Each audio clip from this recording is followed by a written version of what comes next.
This is Shawn Crystal. Catch the Inkpulp podcast on PharcydeTV Wednesdays at noon Pacific Time, 3 o'clock Eastern Time. Come hang. Peace. This is the Inkpulp podcast. This is the Inkpulp podcast. Comics, hip hop, life.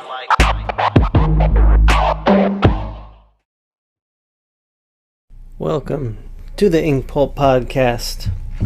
My mouth is a little dry, so I'm going to be sipping water as we go. So this is the first in a series of me inking some Skullz. And I recorded this after spending some time with Tommy Lee Edwards, my good friend and amazing artist. And we had recorded an episode of Inkpulp Instruction together. And while Tommy was inking, I was learning. I was also questioning a lot of what I do myself.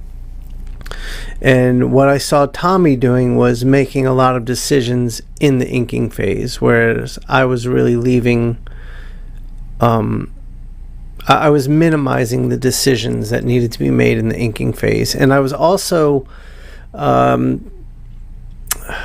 leaving room for discovery, I guess is the best way to put it. So what I did here is I drew these skulls very small. The original drawings for these are maybe 3/4 of an inch tall. And I decided I was going to blow them up. I loved the drawings of them, and I wanted to make some merch with them. And these are, I'll just say this off to the side real quick. This whole Skullz series, these are all available on my TeePublic site. The link is in the description below. And I'm really happy with how they came out. I colored them using Photoshop, and it's a really nice line of merch I created.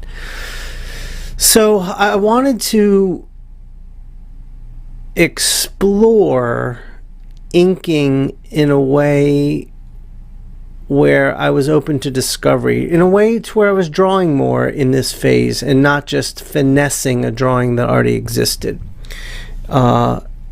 And so my original intention was I was going to draw the skulls small, blow them up, pencil them, refine the pencils, and then ink. But once I blew them up, I said, you know what, let's just have some fun. I'm a skilled inker.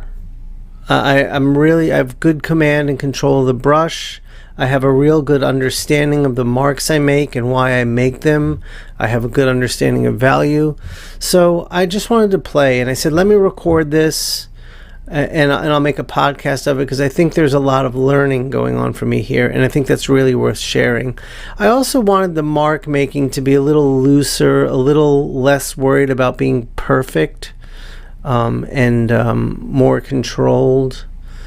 I wanted to let loose a little bit, so that's what I did. What I want to also touch on real quick, those two thin lines I made next to the screen right eye socket and on the cheek there. That's something new I've discovered, where I'm trying to, I'm always thinking about when light hits an object, I need to make the lines thinner, and when shadow is falling on an object, I want to make the lines thicker. But what I discovered is I could make two thin lines, and they would appear, or it would give the illusion of a thinner line, or a line that doesn't have the weight and body to it of those thicker solid black lines. So that's something new I'm experimenting with as we go here. So I just wanted to touch on that. So here I'm just riffing on the drawing, and I'm trying to, I think at first I was making these really big, bold strokes because it was a small drawing that was blown up, and there was just a lot of room to cover it with bigger, bold strokes. But as I went along, I started to get more comfortable, and now I'm using thinner strokes, and I'm getting more out of the drawing. Not that I wasn't getting a lot out of it before. It was just, it was a simpler drawing, and my inking technique, I think, really shines when I let some of that,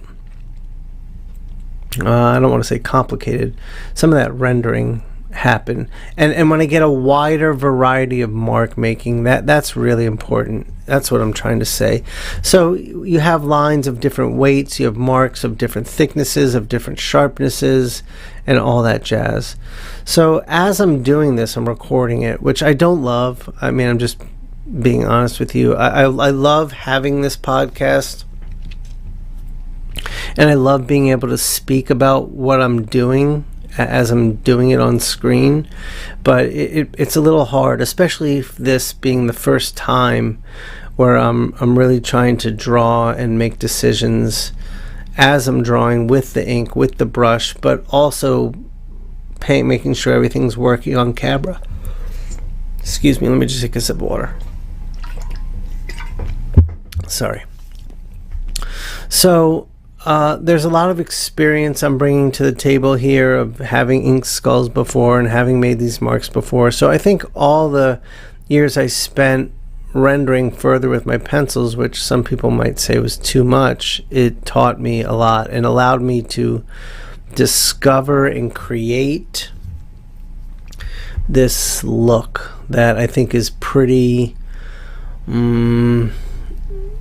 uniquely mine. I don't think people would mistake my mark making and my inking for anyone else. I think I've really discovered my own brand of inking, my own mark making, and it's all based on stuff I've seen. It's all based on observations from the world, observations of what other artists have done. I'm not trying to say I've created anything completely unique to myself. I'm certainly standing on the shoulders of giants. But and those marks, I really am wanting to push more and more some really bold brush marks. Like, just lay that brush down. And sometimes, like you're seeing now, I finesse it. And I'm learning how to make the marks, but then sometimes I don't. That was a mistake, you see. That ink mark on his brow line. That was me just accidentally doing that. But we'll cover that with whiteout. I know that. We'll do that. Or maybe not. Yeah, we will. I also like experimenting here with thinner, lighter marks to create a lighter value, not a pure black. And this is where dry brush is really, really nice, because you can really sit these marks in there by working really dry and not as black as the shadow stuff.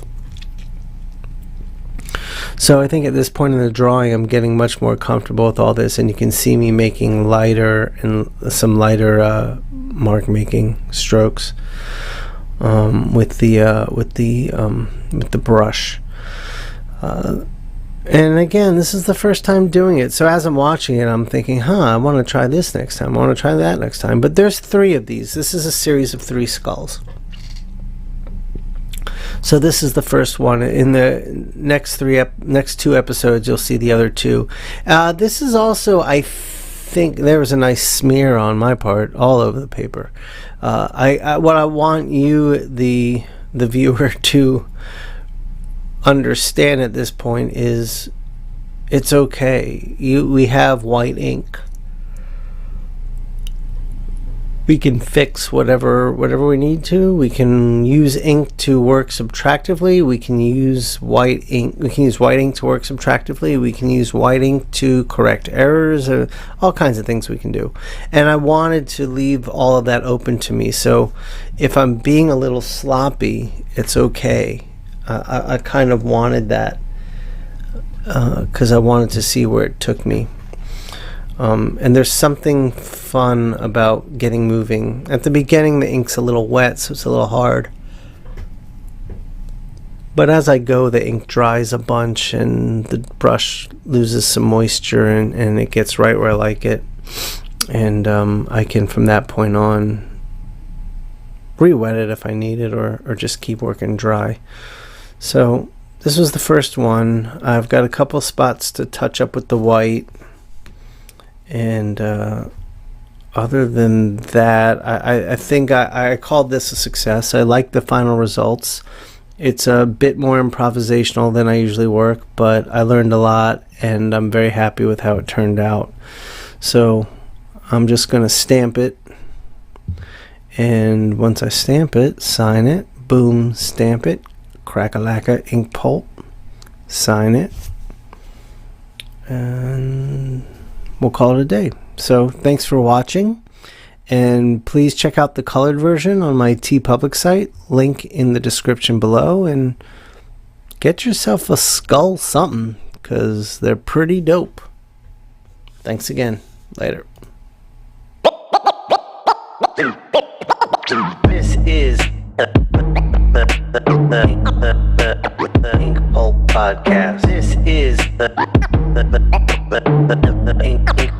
Inkpulp Podcast. Comics, hip hop, life.